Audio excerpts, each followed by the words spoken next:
Ça existe des fans de Pistons, c'est vrai? C'est une grande franchise, Daniel. Le basketball est tellement plus télégénique que le handball. Ah ouais, quand même. C'est un métier de commenter un match de handball. C'est une manière de te dire, franchement, Steph Curry, il fallait lui mettre un petit coup comme ça. Mais... Oui, monsieur, Shaquille O'Neal. Tu verras, on va revenir au top. 3, 2, 1...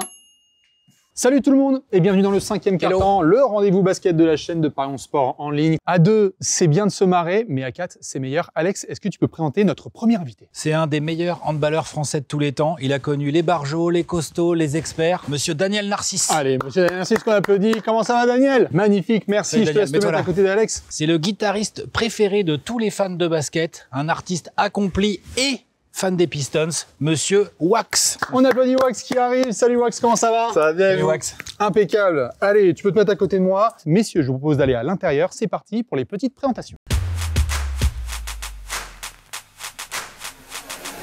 Pour celles et ceux qui ne connaîtraient pas Daniel Narcisse, c'est un handballeur qui a fait les beaux jours de plusieurs clubs et surtout de l'équipe de France. 311 sélections.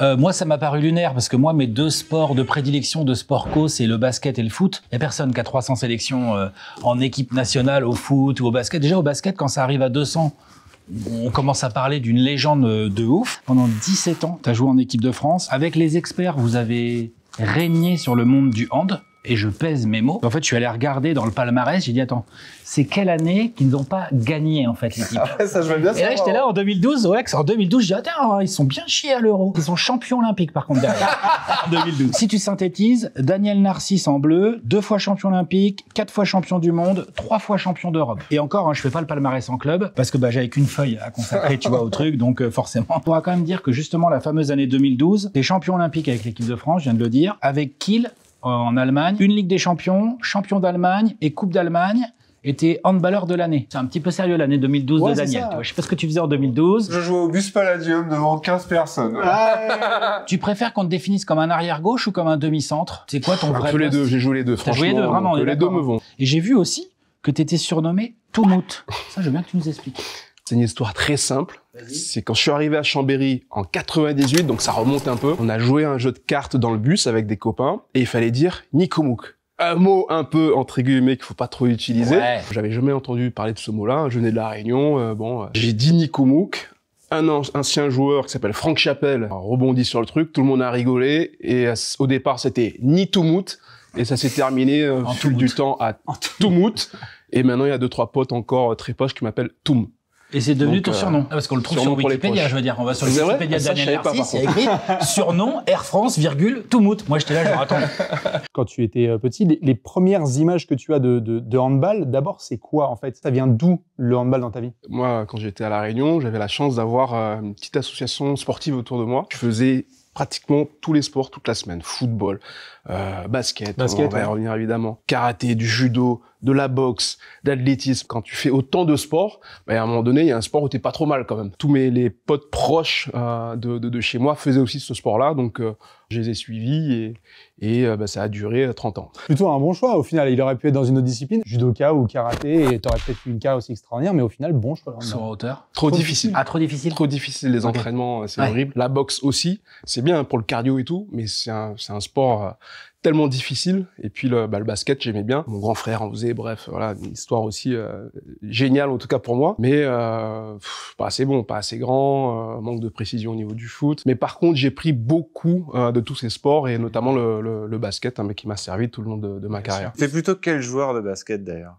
Plutôt meneur. J'aimais bien prendre la balle et aller essayer de faire le jeu pour les copains qui étaient meilleurs que moi dans la finition. Okay. Ouais. Par contre, j'avais un peu un problème, c'est que je faisais aussi du handball en même temps. Par contre, j'étais tout de suite dans l'agressivité. Les handballeurs au basket, c'est l'enfer. Ah, j'étais tout de suite dans l'agressivité. Donc 5 fautes.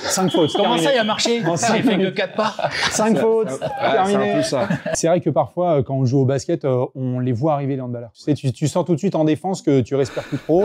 Il y a peut-être faute, mais il faut pas trop le dire non plus. Wax, Benjamin de son prénom, si jamais il y en a qui savent pas. Musicien, multi-instrument, parce qu'on te connaît plus quand même à la guitare à la main, mais en fait, t'es quand même multi-instrument. Il y a qu'à voir ta chaîne YouTube, tous les trucs que t'as pu faire. On te voit parfois sur des batteries ou sur d'autres instruments. Compositeur, producteur, animateur d'émissions en vidéo, à la radio. Comme on dit dans le basket, Wax, il est all-around. Au début là de ta carrière musicale, il y a un premier album que t'as fait avec un groupe Now Soul and the Wax Blend. Exactement. Mon premier groupe signé en maison. Non mais attends, 10 000 exemplaires vendus, j'ai lu. Pas mal. Je crois qu'on avait fait 20 000 à la fin, mais ouais, c'est... 20 000, le flex.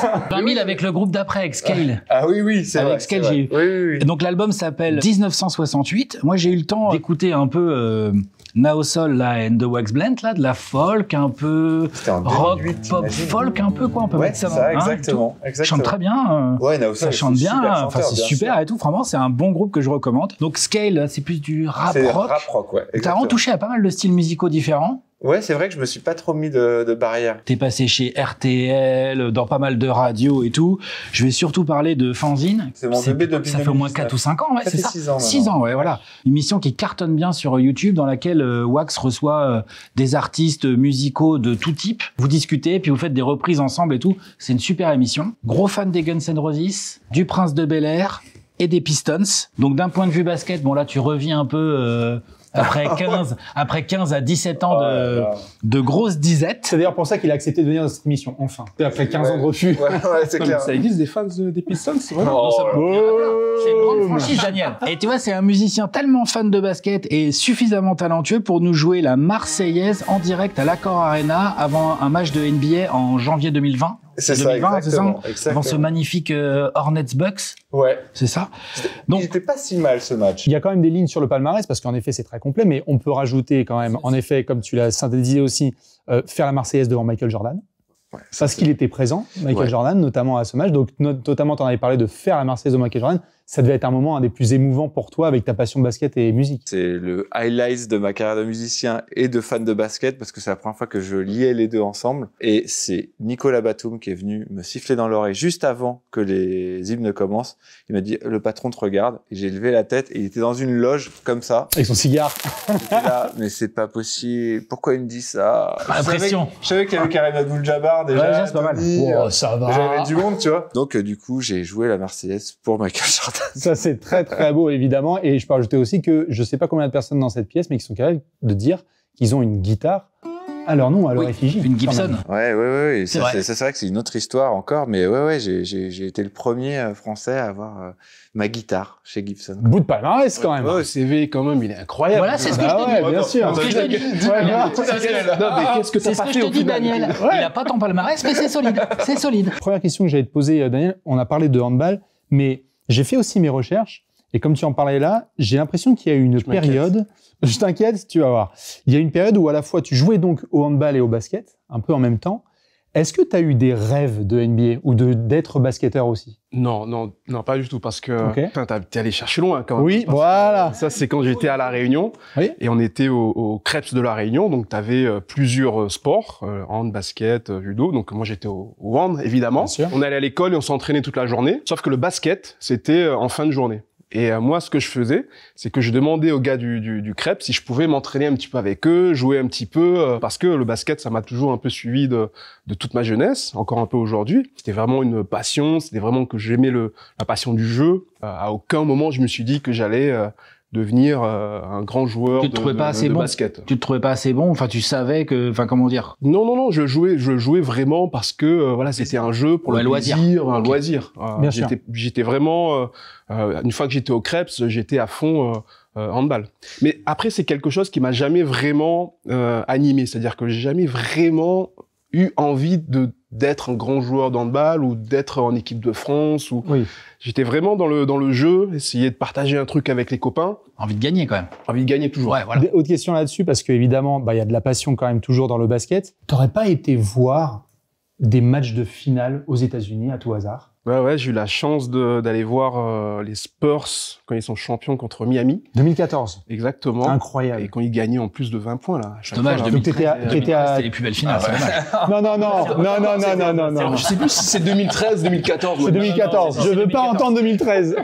Donc voilà, ils gagnaient tous leurs matchs de 20 points. Et j'avais fait un déplacement donc à Miami. J'ai emmené ma femme là-bas. Je savais qu'il y avait un match de basket, de finale. J'avais essayé de trouver des places, des machins et tout. Sauf que c'était l'anniversaire de mariage de moi et ma femme. Elle aime pas trop le sport, tu vois. Donc j'ai dit bon. C'est une belle sortie. Quand on arrive, il y a un petit match de basket. Tu verras. Bon, ça peut être sympa. Si jamais t'as envie, dis-moi. Et puis on y va parce qu'on avait prévu un resto, on avait prévu des trucs. Mais bon, si jamais t'as envie. Changement de plan. Et là, elle me dit ah ouais, ce serait trop cool d'aller voir un match de basket. Ah bah c'est trop bien. Trop bien. J'étais comme ça. J'ai dit ouais. Donc là, regarde un petit coup les contacts, bon, alors, à qui je lui demandais des places, tu vois. Là, on passe un moment magique. Moi, j'avais les yeux comme ça. Donc, ma femme, à la fin du match, elle me dit, ah, c'était trop bien, génial, y a pas un autre match? En plus, la fois où tu vas aller voir des matchs de finale NBA, il a vu quand même une apogée de basket. Toi, t'as connu un petit peu aussi ces finales, c'est quand même quelque chose. Ah oui, il y a Maurice Dio, en plus, il y avait Tony P, enfin, je veux dire, en plus, il y avait cette French Connection, c'est extraordinaire. Franchement, incroyable. Il y a encore des séquences qui ressortent aujourd'hui sur les réseaux sociaux. Genre, Spurs 2014, qu'a-t-il de mieux? Et moi, je trouve qu'il n'y a pas grand-chose de mieux que ça, quoi. Bah, justement, j'allais te poser une question. La première fois que tu as une image des Pistons de Détroit dans ta vie et qui fait que tu t'attaches à eux, pour expliquer, ça vient d'où? Quel moment? C'est une télé? C'est un poster? C'est quoi? Moi, j'ai de la famille à Détroit, parce qu'en fait, on est arménien d'origine, et donc j'ai de la famille à Los Angeles et à Détroit. Mon oncle de Détroit nous avait envoyé un sac de fringues, donc j'étais en intégrale Pistons quand j'avais 5 ans. J'avais la jaquette, j'avais le fut, j'avais tout. Je pensais que c'était une marque de fringues, moi, les Pistons. Et ça, en fait, c'est les pour ça. premières images, ils nous avaient envoyé une cassette vidéo des bloopers des Bad Boys. Des Bad Boys. Des Bad Boys. Bien Mais sûr. où il y avait aussi de la fight avec les fameuses images avec Charles Barkley et tout. Et là, j'ai fait, OK, ça, non seulement c'est mon sport préféré, mais eux, c'est mon équipe préférée. Le clou est définitivement enfoncé avec Grant Hill. Grant Hill, légende des années 90 voilà, des Pistons. Voilà. Quand ils draftent Grant Hill, il y a plus de questions. C'est quasi, peut-être un blasphème pour certains, mais les Grant Hill, on est quasiment sur du LeBron James avant LeBron James, quand il était très fort en termes de taille, polyvalence et tout. Toi, t'es tombé amoureux du joueur. C'est un des plus grands what if. S'il se blesse pas, qu'est-ce que ça donne? Si les hôpitaux d'Orlando étaient mieux gérés, peut-être qu'il n'aurait pas eu un problème à la cheville. C'est ça que t'as voulu dire? Ouais, mais j'avais vu une interview d'ailleurs de lui où il raconte vraiment en détail. Ah bah attends, c'est chaud. C'est chaud ce qui lui est arrivé. Ils ont failli l'amputer quand même. Ouais. Il est allé à l'hôpital pour une grosse entorse de la cheville, un vrai truc en opération. Et il est ressorti avec un staphylocoque et tout.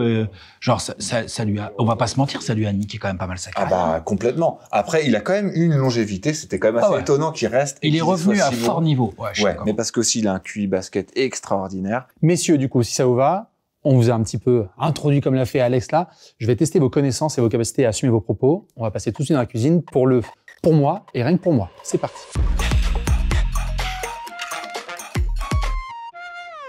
On va voir si vous assumez vos propos, messieurs. Chacun votre tour, vous allez devoir balancer pour moi, rien que pour moi, et ensuite une phrase, et il va y avoir nos réactions, voir si on est d'accord ou pas d'accord. On va commencer par Daniel. Pour moi, rien que pour moi, Michael Jordan, c'est le plus grand basketteur de tous les temps. Ça va, elle est belle. On est d'accord ou pas, Wax? Oh, moi, oui. Je sais que là, on va quelqu'un qui est pas d'accord. Hey, moi, je suis pas d'accord. Comme ça, il est en train de se dire, non, mais moi, je suis pas d'accord, évidemment, mais c'est une tech où plein de gens vont être d'accord avec toi. Après, ce qui est intéressant, c'est de voir qu'avec le temps et au fur et à mesure de la carrière de LeBron James, le pourcentage de gens qui pensent ça a tendance à baisser un peu par rapport au, enfin, tu vois, ça s'équilibre. Ouais, bien sûr. Et je pense qu'un jour, il y aura quelqu'un d'autre qui viendra manger ce que LeBron James a mangé à Jordan et tout.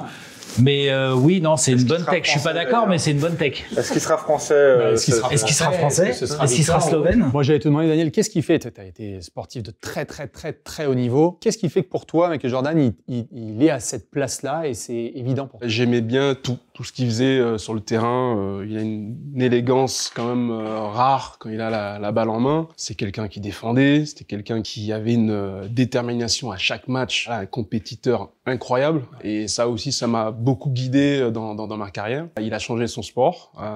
Si aujourd'hui t'as des LeBron James, si aujourd'hui t'as des Wemby, c'est parce que il y a eu Michael Jordan. D'avoir un athlète comme ça qui représentait le pays partout dans le monde, c'était aussi quelque chose de, ça, c'est de très fort. C'est le plus grand plan marketing de l'histoire. Ça, par contre, ouais, non, mais d'accord. Le plan marketing. Oui, oui. Alors, parce que la NBA, c'est aussi ça quand même. Mais voilà, pour tout ça. Bien sûr, bien sûr. Pour autant, je suis obligé de te demander quand même, on est en train de voir un mec qui à 40 ans évolue à un niveau extraordinaire. C'est du jamais vu. Après, on peut parler évidemment d'autres sports, mais quand on voit LeBron qui continue là, il est aussi fort qu'il a 20 ans. C'est quand même un truc de malade. C'est extraordinaire. Et puis, moi, j'ai 40 ans, j'ai son âge. Quand lui arrêtera, j'arrête. J'aurais plus de Les athlètes, ils représentants. seront tous plus jeunes que toi. J'aurais plus de représentants de gens de mon âge. Sur la longévité, LeBron, il est incroyable. Après, sur tous les autres arguments, on peut discuter. ouais. Sur la longévité, il est chaud. Il est chaud à aller chercher. C'est bizarre ce qu'il fait. Des fois, je me tourne le dos en me baissant pour ramasser ma brosse à dents. Non, mais Enfin, même toi, Daniel, t'as fait du sport de haut niveau. Jusqu'à quel âge, toi, t'as joué à haut niveau, toi? 37, 38. T'es déjà bien sérieux. Non, Tu vois, l'autre, à 40 ans, ce qu'il fait. Il était fatigué de Mais malade. à 40 moi, j'ai eu des grosses blessures. J'ai eu 2 fois les croisés. Ouais. Donc forcément, T'es revenu des croisés? Une première fois? Je suis revenu 2 fois des croisés. Quand tu vois LeBron James, ce qu'il arrive à faire, ça reste. 40 ans, là, c'est assez fou. C'est beau. C'est un sportif comme il y en a rarement, quoi. Alex, ça va être à ton tour. Pour moi, rien que pour moi, le basketball est tellement plus télégénique que le handball. Aïe, on y vient. Non, mais attends, En fait, tu sais d'où elle vient cette tech? Je l'explique juste 2 secondes pour Daniel. Pendant les Jeux Olympiques, on a commenté tout le basket sur notre chaîne YouTube, mais on a aussi, comme c'était les JO, commenté plein d'autres sports. Du tir à l'arc, de l'escrime. On a évidemment commenté du hand, aussi bien féminin que masculin. Moi, je suis déjà allé voir... que le basket. Je suis déjà allé voir des matchs de hand. Je suis déjà allé voir des matchs de hand à la salle et tout. J'avoue, à la télé, là, j'étais là, genre, c'est lent. Et c'est stéréotypé, c'est tout le temps pareil. C'est lent, c'est le stéréotype plutôt que lent. Ah, il est pas d'accord. Vas-y sur le lent. Non, mais vos possessions, là, c'est trop long, en fait. T'as le temps de pas tirer. Tu vois ce que je veux dire ou pas? L'arbitre, il lève le bras, mais on sait pas combien de temps il reste. Ah oui, non, mais je comprends pourquoi tu dis ça. Tu vois ce que je veux dire ou pas? Dans le basket, t'arrives, t'as un gars qui fait la remise en jeu et un gars qui dribble et le même gars, il shoot. Et après, il revient en défense et ça recommence comme ça pendant 4 cartons. Donc forcément, nous, on a un jeu collectif. Je savais que tu serais pas d'accord. Tout le monde touche la balle. Donc forcément, il y a un enclenchement tactique. Peut-être que j'ai handball aussi. J'ai pas l'œil assez expert. Non, mais t'as raison. Parce que pour moi, j'ai un petit côté arc de cercle. Oui, voilà. L'ailier, l'arrière ou le demi-centre, bim, on passe vite fait par le pivot ou pas, on revient, tac, tu vois, on va de l'autre côté, on revient, ça passe pas. Ah non, le gros danois, il veut pas que je passe. Ok, je peux pas me retourner, je la donne à Daniel. Tu vois, genre, voilà. Et bam. Ouais. Non, mais c'est un métier, de commenter un match de handball, ça c'est. Ah bah, on l'a vu, parce que nous, ça va très vite. C'est une manière de te dire, franchement, arrête. non, mais moi, je suis content que. Oui, c'était genre, c'est un métier. Non, je suis content que des gars d'autres sports arrivent et viennent un petit peu sur notre terrain. Ça fait toujours plaisir qu'on puisse partager ce qu'on fait nous sur le terrain. Toi, le basket, c'est tellement très marketé que tout est fait pour que ce soit. Mais moi, je trouve ça c'est peut-être là-dedans qu'on doit progresser. Je suis pas d'accord sur la vitesse de jeu. Je trouve qu'il y a plus de contre-attaques au basket. Il y a quelques interceptions, mais très souvent, tu repars dans l'autre sens. Les arrêts du goal, souvent, le goal doit remettre en jeu. Sinon, il y a but. Là, tu remets en jeu. Il y a moins de contre-attaques qu'au basket, il y a moins de... Comment dire, le raté au basket, c'est un rebond et la balle est souvent encore en jeu. Dans l'ensemble, le raté au basket entraîne du jeu de transition, un peu moins au handball. En tout cas, voilà. On en a bouffé là pendant les JO. Parce que chez nous aussi, le repli défensif, c'est quelque chose de très important. C'est pas toujours le cas au basket. Bon, après ils ont 120 matchs dans l'année, bon forcément. T'as vu, il défend bien son. Ah ouais, franchement incroyable. Non mais ce que je vais faire, c'est que je vais vous inviter à venir voir un match du Paris. Voilà. Vous allez vous mettre à côté de moi et vous allez voir que c'est un sport quand même compliqué. Ok, bien sûr. Ça marche, ça court. Ça me va. Bien joué Alex. Je suis preneur. Merci pour les invitations. Je t'ai invité, c'est la bonne technique. Non, en vrai, tu as pu regarder aussi un petit peu du hand. Pareil, tu penses que parfois c'est nettement plus télégénique le basket. Qu'est-ce que tu apprécies dans le hand? C'est quoi un peu ton avis sur la take d'Alex? Pour moi, je suis pas du tout d'accord. Tu préfères le hand? Je préfère pas le hand. Je trouve que c'est 2 choses vraiment diamétralement opposées. Oh le Normand. Oh là là. Ouais. Je sens la réponse de Suisse. Oui. Ouais, on n'en est pas loin. Non, en fait, vraiment, moi, je me fais happer complètement par le hand. Techniquement, ça me fascine. Là où la lecture du basket, vu qu'on en regarde beaucoup, elle est plus lisible pour nous. J'ai l'impression d'écouter du jazz, pour tout te dire. Tu vois, c'est-à-dire que je comprends pas tout, mais c'est jouissif de pas tout comprendre des fois. Alors, tu vas devoir enchaîner parce que maintenant qu'on a vu la take. La comparaison entre le hand et le jazz, vous l'avez pas vu venir. Elle est belle. Ça va être à ton tour, Wax. Pour moi, rien que pour moi, et ta take. Et pour moi, rien que pour moi, on devrait ne pas retirer de maillot en NBA. Oh. On est trop court-termiste. La NBA a 75 ans, maintenant 77 ou 78 ans. On est sur des débats de est-ce que Tony Allen, est-ce que non. Aux Pistons, par exemple, il devrait y avoir qu'un seul maillot retiré, c'est Isaiah Thomas, c'est tout. Chuck Daly, non? Il y Non, a un petit numéro non, pour lui. non. On oubliera dans Isaiah 150. Thomas. Pensons aux gens dans 200 ans. Est-ce qu'on se rappellera de Bob Love? J'aime bien, Non, j'aime bien d'accord, la tech. Mais tu vois, pour moi, aux Donc Bulls. pour toi, les Lakers, ils font n'importe quoi, parce que bientôt, ils auront plus de place au plafond. Ah oui. Genre les Celtics. Ouais, les, Pour, ben, ouais, les Lakers, pour moi, et les tout ça, Celtics sont c'est, terribles ouais, pour voilà. ça. Pour moi, c'est n'importe Pourtant, il y en quoi. a trop. Ouais. Pour moi, il y en a beaucoup trop. Et surtout, ils retirent le numéro. Ça me dérange encore plus. C'est qu'il y a un Wall of Fame dans lequel on note des noms de joueurs en disant ils ont été très importants. Genre, à chaque fois, on met le mur au milieu du terrain, on fait la fête, on fête le joueur, on met rajoute Vince le nom, Carter, on rajoute la machin, ligne. etc. Il n'y a pas de souci. Et ça, c'est très important. Et donc, chaque stade, t'as le mur avec les noms gravés. Ça, c'est super. Mais par contre, retirer un maillot au plafond, du coup, on peut plus porter aucun numéro aux Lakers. J'aime pas du tout ça. Je sais pas comment ça se passe en handball. Vous retirez les maillots? Oui. Ouais. Les maillots ou les numéros? Dans les clubs maillots et les numéros. Tu peux réutiliser le numéro. Ah. Tu peux réutiliser Parce le qu'au numéro. basket, là, par exemple, aux Lakers, plus personne porte le 32 de Magic. Hein. Ah ok, je savais pas. Personne porte le D'accord. 32, tu peux pas le porter. Non. T'as ton numéro de retiré? Non, chaque fois je jouais des courts moments dans les clubs, donc Parce qu'il y a du Hall of Fame français, il y a du Hall of Fame pas forcément mondial au handball, c'est ça? Donc la plus haute distinction là-dessus, parce que ça fait partie des plus hautes distinctions hein, de retirer un numéro. C'est sûr. après on fait un sport collectif, donc c'est toujours un peu bizarre De mettre les d'avoir son récompenses maillot, individuelles, ouais. bien sûr, c'est vrai, c'est Récompense vrai. individuelle, c'est toujours un petit peu, ça fait plaisir, hein, ça flatte un peu l'ego, mais t'as quand même, Ça flatte. c'est un sport trop collectif pour mettre en avant sur les choses. Mais bon, après, je trouve que c'est important de le faire parce que quelque part, tu racontes une histoire. C'est comme tu disais, c'est plutôt intéressant de peut-être, de tirer le nom, mais de raconter l'histoire d'ailleurs. C'est-à-dire que dans 200 ans, quand les gamins ils arrivent dans une salle de hand ou de basket, ils disent c'est qui ce gars-là? Et on va pouvoir lui expliquer. Il y aura une histoire autour de lui et on va se souvenir de lui. Donc ça, Voilà, et c'est que pour ça ça ait que de je te rejoins l'importance pas. aussi. Je te rejoins pas totalement, moi, Ah ouais parce que je pense que là où je te rejoins, c'est je pense qu'il y a trop de maillots retirés maintenant. Ça devient un peu comme le Hall of Fame maintenant, tu vois. Oui. Au bout d'un moment, ça devient ridicule. Les Lakers, il y en a trop et tout. Mais par contre que aux Lakers, Magic Johnson soit toujours au plafond. Moi, j'avoue, je comprends le truc historique, tu vois. Et Kobe, il est au plafond, et je comprends le truc historique. Et par exemple, à Chicago, le 23 des Bulls, désolé, j'ai pas de problème à ce que plus personne ne le porte. Eh ben, on est complètement Non. d'accord là-dessus, Et donc, tu vois. du coup, On je n'est pense pas qu'il- si il éloigné. se retire. Mais par contre, là où je te rejoins, c'est effectivement Tony Allen ou même Pau Gasol, tu vois, aux Lakers, sans lui faire offense.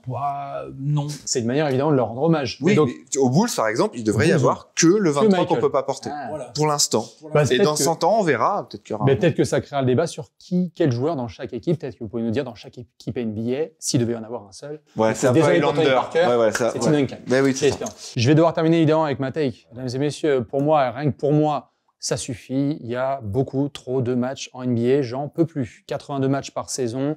Autant quand j'étais plus jeune, c'était très chouette d'être en intraveineuse tous les soirs à regarder des matchs. Là, moi, parfois, ça me sert à rien de regarder des matchs parce que je sais qu'il y en a demain après-demain. Stop le 82, même si je comprends que parfois c'est économique et tout. Si je pouvais même diviser par 2, je le ferais. Moi, je suis complètement d'accord. Toi, t'es d'accord? Ouais. Ah, moi, je suis 100% d'accord. Je pense que petit à petit, on va y venir. De moins en moins de gens qui regardent des matchs entiers en direct, même aux États-Unis. Alors, en Europe, t'as le décalage horaire et tout, mais même aux États-Unis. Après, faut voir comment ça va s'articuler. C'est pas qu'un problème de business, c'est un problème aussi de ce qui s'est passé avant historiquement. Et tu vas fausser les records. Ça sera plus possible de battre certains records, forcément, parce qu'en fait, tu auras pas assez de matchs. Donc, je Bien sûr. suis mitigé là-dessus, moi. Toi, Wax, t'es d'accord plutôt avec ça? Parce qu'après, j'en ai une belle question. Ouais. Bah, en fait, le truc, c'est que moi, ce que je rêverais, c'est qu'il y ait une NBA à 3 fois 20 matchs. 20 matchs Noël, 20 matchs All-Star, Ah oui, 3 20 saisons. matchs. Ouais, c'est ça. Mais en fait, non, mais enfin, tu vois ce À que la je veux fin, dire? t'as un classement sur 60 matchs quand même. Oui. 3 fois 20. Oui, ouais, c'est ça. Non, mais ce que je veux dire, c'est qu'en gros, c'est une saison à 60 matchs, mais morcelée avec des moments de vraie pause où on peut se poser des questions, où il peut y avoir des trades à ce moment-là. Et... travailler pour Ah la ouais. NBA ou Ah ouais. t'as bien réfléchi sur le sujet. réfléchi pas mal à ça. Lâche. Daniel, j'allais te poser la question parce que je te demandais tout à l'heure, il y a 30 matchs dans une saison. Évidemment, après, il y a les compétitions évidemment européennes et en équipe nationale. Et j'ai même vu des plaintes ces dernières années de certains handballeurs qui disaient attention, doucement et tout. Toi, ton avis sur ça, il y a trop de matchs de handball, 82 matchs de NBA, ça te semble pareil complètement délusionnel, Et c'est si quoi? tu fais les playoffs, tu montes à 100 matchs, 115, 120 115 matchs. Ah ouais, il y a beaucoup de matchs. Il y a combien de jours dans l'année déjà? Ah ouais, en plus, mais c'est c'est énorme. de C'est mi-octobre à énorme. mi-juin. C'est sur 8 mois. Vous, ça peut monter C'est jusqu'à énorme. combien? 80 matchs la saison, vous, ça peut être? 50, 60 matchs à peu près. Un joueur, quand il joue dans les grands clubs, c'est un international, donc il joue avec son équipe nationale. Bien sûr. T'as les compétitions T'as la internationales, Ligue des donc Champions. t'as la Ligue des Champions, t'as le champion, enfin, Ça fait aussi beaucoup de matchs. Jusqu'à présent, c'est vrai que il y a des joueurs qui commencent un petit peu à dire qu'il y a beaucoup de matchs. C'est pas simple d'aller trouver une nouvelle façon de mettre en avant notre sport que par le nombre de matchs. Puis il y a un biais financier aussi. Il y a un biais financier, il y a tout ça. Donc, mais je reste persuadé que on peut trouver une solution. Je rappelle les takes. On est parti sur Michael Jordan et le GOAT. On a enchaîné avec Alex qui nous a dit que le basket était 1000 fois plus télégénique que le handball. Tu nous as dit qu'il y avait beaucoup trop de meilleurs tirs, il en faut qu'un seul. Et moi, j'ai dit qu'il y avait trop de matchs de NBA. Vous allez pointer votre doigt vers le haut et ensuite, à top, vous allez pointer du doigt la personne avec laquelle vous êtes le moins d'accord parmi nos... La pire take. 3, 2, 1... Oh, il y a égalité. Il y a égalité entre Wax et moi. entre deux. Magnifique. Et bah, du coup, ça veut dire que nos techs, elles sont bonnes, mon cher Daniel. Nous, on est bon. Nous, on est très très bons. Magnifique. Il se trompe. Exactement. Du coup, messieurs, si ça vous va, on va enchaîner parce que le prochain petit jeu, ça va être de l'autre côté. C'est l'heure du devinateur.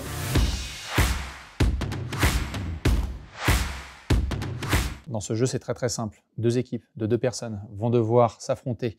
Il va falloir faire deviner des légendes NBA d'une personne à l'autre. Première équipe, Alex et Wax. Moi, je serai avec un champion olympique. Mais pas du devinator. Mais pas du devinator. Ok.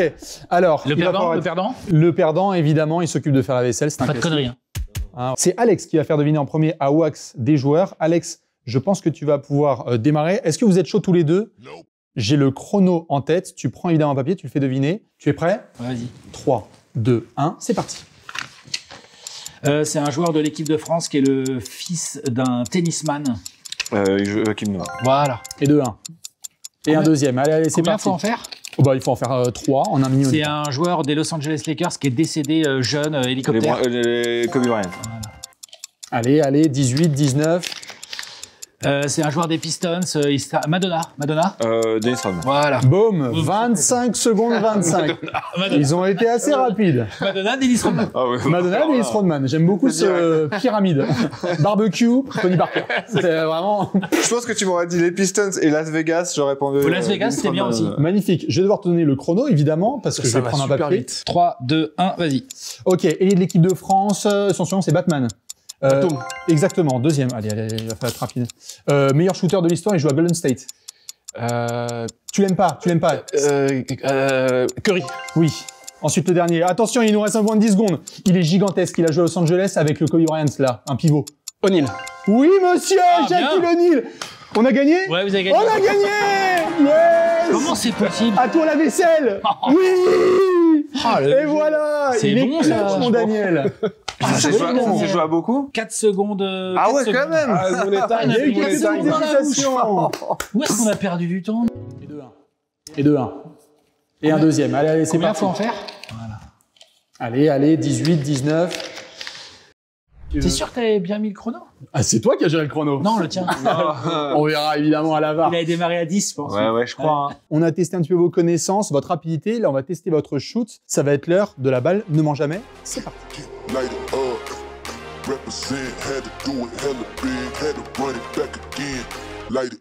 La balle ne ment jamais. On va évidemment devoir tester les shoots de ces messieurs. Vous êtes prêts, j'espère. Ouais. Oh là là, dubitatif. On va voir. Dans ce jeu, c'est très très simple. Vous allez shooter, chacun votre tour. Lorsque vous tirez, évidemment, soit il y a un tir réussi, soit un tir raté. Si le tir est réussi, la question que je vais vous poser est plutôt chill. Si par contre le tir est loupé, la question sera un peu plus épicée. On va commencer avec Monsieur Wax. Attention, je vais au rebond. C'est parti, tu vas nous envoyer ton tir. Les jambes. Et ensuite, je vais poser ma question. C'est dans les jambes, hein. Les lancers, hein. Oh yeah! Alors, la question facile que je vais te poser quand même. À ma droite, un nouveau titre pour les Detroit Pistons. À ma gauche, une guitare dédicacée de Jimi Hendrix. Qu'est-ce que tu prends? C'est pas une question facile, ça. Ouais, c'est pas facile. Si. C'est l'enfer, ça. Dans un cas, je m'enrichis beaucoup parce que... Toi, t'as pensé au film direct. Franchement, parce que je jouerais pas dessus, tu vois. Non, allez, un titre des Pistons. Nouveau titre des Pistons. Oui, un nouveau titre des Pistons, parce que je suis altruiste, il y a une Pistons Nation autour de moi. Ça va être à mon cher Alex, évidemment. Attention, mon cher Alex. Oh! Qu'est-ce qu'il faudrait de plus, là, à LeBron, pour que le débat soit définitivement clos? Il sera jamais clos, le débat, par contre. Sur un titre de plus, ça serait déjà bien sale. Là, celui dont t'as parlé. là. Ouais, ou genre, il continue à jouer encore, et puis, je sais pas, il redevient, je sais pas, MVP, allons-y, soyons fous, tu vois. Un truc, mais je pense qu'en fait, le débat, malgré ça, le débat sera jamais clos. Je pense même, ce que je disais tout à l'heure, qu'il y a d'autres joueurs qui vont arriver, qui sont peut-être même déjà en NBA, peut-être qu'ils ont des noms qui finissent en hitch, tu vois, et qui vont mettre, un jour, on va se dire, putain, quand même. dans le Ouais, débat. bien sûr. Je sais pas, imagine Jokic qui ramène 2 bagues encore. À Denver, ouais. Voilà, à Denver. Là, ça va être à Daniel, évidemment, de tirer. Attention, tu peux te mettre juste ici. Je vais au rebond.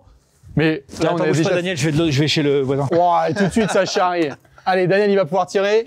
Aïe, aïe, aïe. Aïe, aïe, aïe, aïe, aïe, aïe, aïe, aïe, aïe, aïe, aïe, aïe, aïe. Qui est le GOAT du handball? Nicolas Karabatic. Ouais, c'est une question facile. Je suis d'accord. Facile. Je suis d'accord avec Daniel. Très facile Eh ben, parce très bien. que Michael Hansen, il est derrière. bien derrière. Ouais, il est tout seul, tout là-haut, Ah ouais. avec ses apôtres autour de lui. Non, mais c'est vrai que, Non, vraiment, que il a- Karabatic, vraiment, il crée une distance avec les autres. Il a tout gagné plusieurs fois. C'est une machine de guerre. Il a des stats aussi incroyables à chaque fois qu'il était dans une équipe. Qu'il était capable de tout faire. Attaquer, défendre, passer, tirer. Être aussi leader dans son équipe. Montrer une image différente de notre sport. Pour toi, tu as joué avec le meilleur handballeur de l'histoire. Ouais. Franchement, ça va être dur de passer après Daniel. Il y a quelqu'un en bon et ils ont tellement confiance. C'est parti. Pas mal. Bon, avec la planche. Bah ouais. Oh non. Tu préfères un titre des Spurs de Wemby ou des Hawks de Rizaché? Oh.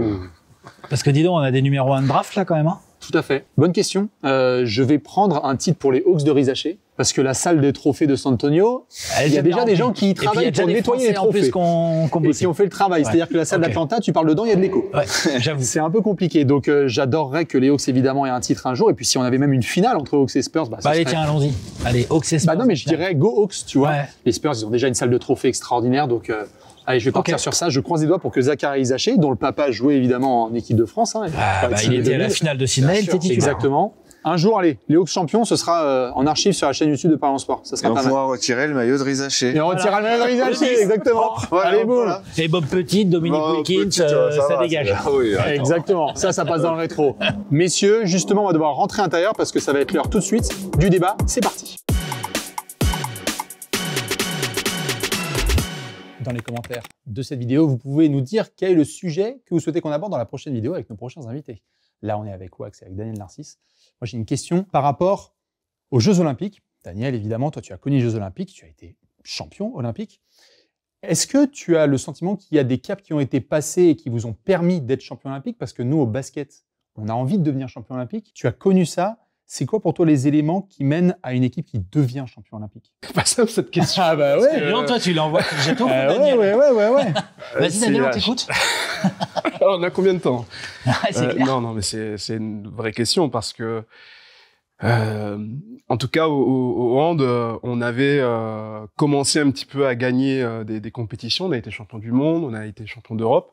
Mais c'est vrai que dans les Jeux Olympiques, mis à part les barjots, donc qui ont été médailles de bronze à Barcelone, c'était devenu une motivation pour toute la fédération et donc pour tous les équipes de France d'aller chercher une médaille olympique. Tout le monde s'y est mis et c'était vraiment la motivation première des équipes de France, construire, travailler au quotidien avec les clubs, dans les centres de formation, avec les fédés, dans les équipes de France jeunes, pour construire un avenir où l'équipe de France allait gagner des titres olympiques. Tu as vu ce qui s'est passé ces dernières années, l'équipe de France de basket. Nous, on rêve un jour de vivre ça. Tu as vu évidemment face aux États-Unis. Gagner tout pendant 10 ans, c'est bien. Bien sûr. Parce que c'est ça un peu. Mais là, face aux États-Unis, tu as vu les 2 derniers Jeux Olympiques, ce qui s'est passé. Toi, tu as l'impression qu'on se rapproche, il y a quelque chose qui se développe ou c'est trop compliqué d'aller rattraper ces US? Pour moi, on se rapproche à fond. J'ai 16 ans, je crois, quand on fait les finales en 2000. Je me rappelle qu'à l'époque, c'était un exploit où on se disait que c'était vraiment extraordinaire et qu'on pouvait pas aller plus haut. On a fêté vraiment la médaille d'argent. Ouais. On l'a vraiment fêté, on était contents. On s'était même pas imaginé qu'on pouvait battre les Américains. Moi, la question que je me pose, parce que maintenant, effectivement, on a une équipe de plus en plus construite pour pouvoir battre les Américains. Vous, dans le handball, est-ce que c'est pas vous, Team USA? Et c'est une vraie bonne question parce qu'à un moment donné, c'est vrai qu'on dominait notre sport. C'est-à-dire que dans n'importe quelle compétition on allait, c'était l'équipe de France qui était favori et on ne sait pas du tout comment on allait jouer. Et franchement, quand t'abordais une compétition ou des matchs, tu voyais dans le regard des autres aussi, à un moment donné, qu'ils allaient se faire, pas la peur, mais ils vont pas gagner, quoi. Ouais. Ils vont pas gagner. Non, mais vraiment. Et ça, c'est une vraie question, parce que les Américains, ils sont tellement Mais ça, là-haut que ça a c'est évolué difficile parce que pour l'équipe de France de Il y a se eu dire qu'il y a eu 92 où limite les adversaires de l'équipe de Team USA, Prenaient enfin, des de photos la avec Dream eux, Team, ils prenaient des photos avec eux, avec Magic ou avec Jordan et tout.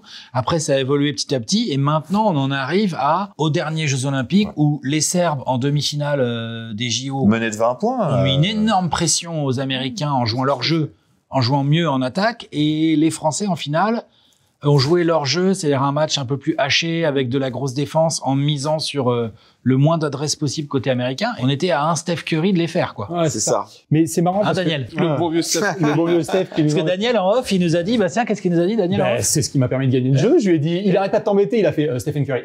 Non, mais Daniel, il a dit, il faut lui mettre une tatane. Non, parce que j'étais dans la salle, j'ai eu la chance d'être dans la salle pour la finale. T'étais à l'Accor Arena pour ouais. Et franchement, j'étais énervé pendant le match. Enfin, je sais pas, parce que c'est une ambiance américaine. C'était les paris chez nous, mais t'avais là le banc, tu sais, avec toutes les stars. Anthony. Ouais, exactement. Au premier rang, ils étaient là, ils avaient l'impression qu'ils étaient chez eux. Les Américains sur le terrain, ils jouaient bien, enfin voilà, ils faisaient un bon match. Et puis Steph Curry qui arrive, qui balance, mais on les a mis, balance des parpaings. On les a mis dans leur retranchement quand même. Hein. Et oui, mais on a perdu. C'est eux qui, j'avais les boules parce que j'avais l'impression qu'on était pas loin. Mais franchement, j'ai détesté ce moment-là. T'imagines, moi, j'étais à Los Angeles, dans un bar, avec que des Américains. Qu'est-ce que je me suis fait charrier? Tu t'es fait allumer. J'y ai cru, pendant 3 quarts temps et demi. Hein. Bien sûr. Tu nous as dit en effet en off que pour casser parfois le rythme, faut mettre une mandale, une tatane. Dans ce genre de match-là, où c'est coup près, là, pour couper ça, t'aurais demandé à un gars de l'équipe de France, un vétéran, un peu de bousculer un mec des États-Unis. De Steph Curry, ouais. Non, alors oui, Steph Curry, il fallait lui mettre un petit coup comme ça, gentiment, tu vois, pour pas qu'il finisse le match comme il a fait. Bon, quoi. Non, mais tranquille, après tu le relèves, tu vois, excuse-moi, j'ai pas fait exprès, bref. Mais peut-être qu'on aurait eu notre couleur de médaille, mais non, mais je comprends ce que tu veux dire, mais après, dans notre sport, c'est tellement collectif, t'es vite pénalisé, ça veut dire que tu peux prendre 2 minutes, tu peux prendre un carton rouge, donc dans notre sport c'est très compliqué. Voilà. Tu peux te faire exclure aussi. C'est très compliqué de le faire et puis notre sport il va vite, tu peux perdre le match presque. Donc. T'es fan des Pistons. Tu as connu dans les années 80 le fait que les Pistons étaient effrayés par les Boston Celtics et qu'ensuite les Pistons ont effrayé les Bulls. Il y a un moment même toute la ligue. Hein. Et même toute la ligue. Et donc tu t'inspires des personnes qui t'effraient pour essayer de les dépasser. Vous, l'équipe de France, vous êtes devenus la bête à abattre où les gens avaient peur de vous affronter. Vous avez eu un Team USA à vous où vous vous êtes dit, c'est eux, si on les abat, on va passer un cap? Je pense qu'en 2008, quand on joue demi-finale contre la Croatie. Au JO de Pékin? Au JO de Pékin. Si on bat cette équipe de Croatie, je pense qu'on peut commencer à rêver. Parce que l'équipe de Croatie, à l'époque, avec des Balic, des Metic, enfin, ils avaient une équipe de malades. C'était des génies. Des génies avec le ballon, des joueurs de ballon, improvisés à chaque fois sur le terrain. Il n'y avait pas forcément beaucoup d'enclenchement tactique. Donc, une équipe très difficile à lire, avec une défense, franchement, très compliquée à attaquer. Donc, c'était eux, vraiment, qui avec l'équipe de France, étaient favorites pour la médaille d'or. Mais je savais que si tu les battais eux... fait la Croatie après. Et donc, voilà, on était motivés... pour essayer de les bouger, et ça s'est joué à pas grand-chose au final contre la Croatie. Magnifique. Alors évidemment, on va devoir finir avec un petit pronostic parce que on est sur des playoffs. Si vous pouviez nous dire un petit peu là chacun, selon vous, qui va être champion NBA. Tu vas suivre ça de près, Wax? Ça arrive, on se pose des questions, genre c'est quoi ton film préféré, c'est quoi ta série préférée? Ma série préférée, moi, c'est la NBA. C'est la meilleure série du monde. La meilleure télé-réalité. Bah oui, c'est ça. Tous les ans, le casting peut changer un peu, peut évoluer un peu, mais je pense que les Celtics vont faire le doublé. Pour la petite histoire, il y a quelques années en arrière, mon fils, Noah, lui, il a toujours été fan de KC. Du Thunder. Ouais. C'est un Westbrook. Westbrook, exactement. Il était à fond, il adorait ce joueur, donc il a des maillots, tout à la maison, enfin. Et il disait, tu vas voir, on va être une bonne équipe. Et je sais plus quoi, il y avait sur Twitter à l'époque, j'avais tweeté, parce qu'ils avaient fait une saison catastrophique, j'avais envoyé un truc sur Twitter, et il m'a dit, garde-le ton tweet, parce que dans 10 ans, tu vas voir, on va avoir les numéros d'1 de draft, on va avoir de ceci, cela. Mon fils m'a dit ça. Le visionnaire. Exactement. Et il me dit, tu verras, on va revenir au top. Je dis, oui, attends, petit, quoi. Et aujourd'hui, quand tu regardes cette équipe jouer, je prends beaucoup de plaisir à les regarder jouer. Il y a une bonne énergie. J'espère qu'ils vont aller chercher le titre juste pour le fiston, tu vois. Moi, évidemment, l'émission précédente, j'avais le Thunder qui était champion à la première émission. Je reste dessus. Je pense que Oklahoma City finira avec la bagouze et ça va mettre un point d'exclamation sur une bonne saison. Mais bien sûr. Je suis avec un champion. On est champion. Vous ferez la vaisselle après. Et justement, c'est moi qui fais la vaisselle. Exactement. Ce sera Alex qui fera la vaisselle. Wax, il est invité. Ah bah oui, oh, on a les invités avec nous. Surtout, on va dire merci à toutes les équipes qui sont présentes ici. Merci à vous qui avez été là pour regarder cette émission. Merci au poteau de Parions Sport en ligne. Dans les commentaires, mettez justement les questions que vous souhaitez qu'on pose dans la prochaine émission du 5e quart-temps. On vous fait des gros bisous. Merci messieurs. Ciao. Merci beaucoup. Et à la prochaine, bien évidemment. Ciao. Et tiens, il en reste encore. Et je te remercie pas, Wax. Ah la soirée. On va bien. Allez, à la prochaine.